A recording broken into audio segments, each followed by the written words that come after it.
are migrating abroad.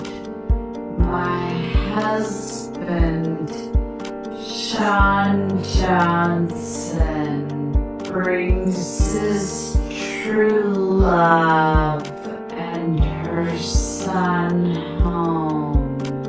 Jill and Neil are new here. They'll be staying with us for a few days. He and I get into a huge fight over this. On my birthday,